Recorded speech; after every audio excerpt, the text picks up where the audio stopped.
안녕하십니까. DSN 뉴스 문채영입니다. 최근 코로나19로 외출은 줄고 온라인 주문이 폭증하면서 택배기사 노동 환경 문제가 재조명되고 있습니다. 이수연 기자입니다.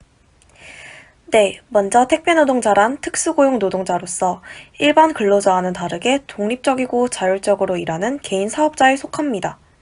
따라서 일반 근로자와는 달리 법의 사각지대에 놓여져 있는데요.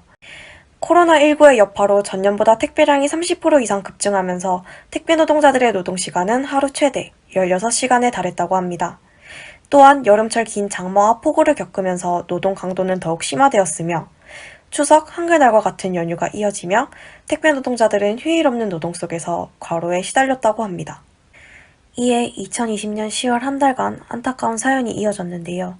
새벽에 동료에게 너무 힘들다는 카톡을 남긴 후 나흘 만에 사망한 30대 택배기사, 갑질호소 유서를 남긴 후 극단적 선택을 한 40대 택배기사 등 올해만 13명에 달하는 택배 노동자들의 비극적 소식에 시민들과 동료 택배 노동자들은 안타까움을 감추지 못하고 있습니다. 업무 환경에는 어떠한 문제점이 있었는지 이윤지 기자입니다.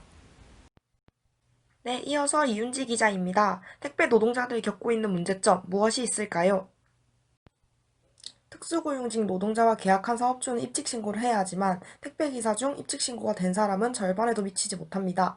사업주가 보험료를 부담해야 하기에 이를 건너뛰는 경우가 많은 것입니다. 노동자 스스로 산재 적용 제외 신청서를 제출하면 이를 허용하는데 다른 직원이 이를 대필하여 제출했다는 문제가 있습니다. 실제로 10명 중 6명은 산재보험 가입이 되어 있지 않은 실태입니다.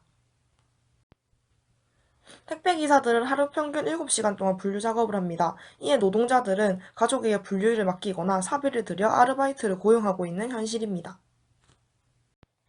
그렇다면 이런 문제점을 어떻게 해결할 수 있을까요? 먼저 과태료 처분을 벌금으로 강화하고 감독과 감시를 철저하게 해야 할 것입니다. 또한 택배기사 전원이 산재보험에 가입하도록 하고 하루 적정 작업량만 산출하여 할당해야 할 것입니다. 그리고 분류 작업의 인력을 확대하고 기계를 추가 도입해야 할 것입니다. 이상 이윤지 기자였습니다. 이러한 노동 환경 문제와 관련하여 사회복지학과 재학 중인 예비사회복지사 학생과 통화 연결해 보겠습니다. 여보세요? 네, 안녕하세요. 네, 안녕하세요. 강수정 학생. 강수정 학생은 예비사회복지사로서 앞서 봤던 사회 문제에 대해 어떻게 생각하시나요? 저는 특수 형태 근로 종사자에 대한 복지도 향상되고 노동자의 복지가 확실히 마련되어야 한다고 생각합니다. 구체적으로 말씀해 주실 수 있나요? 네, 우선 택배 노동자 주 5일 근무제 도입과 올해부터 시작된 택배 없는 날과 같은 대책이 체계적으로 보장되어야 한다고 봅니다. 우리는 모두 같은 사람이며 누구나 노동자가 될 수 있습니다. 그렇기에 인간다운 노동 환경을 보장받을 수 있는 제도적 개선이 반드시 이뤄져야 합니다. 네, 제도적 개선이 필요하다는 말씀이시군요. 그럼 마지막으로 하고 싶은 말 있으신가요? 여러분들은 1970년 전태일 열사가 근로기준법을 준수하라, 우리는 기계가 아니다 라고 외치며 온몸에 불을 붙였던 일을 알고 계실 것입니다.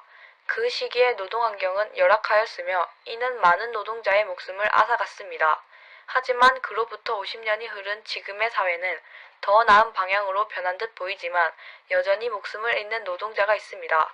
그만큼 이런 사회 문제가 하루빨리 개선될 수 있도록 우리는 이에 대해 주목하고 목소리를 낼 필요가 있습니다. 이상으로 DSN이었습니다. 시청해주셔서 감사합니다.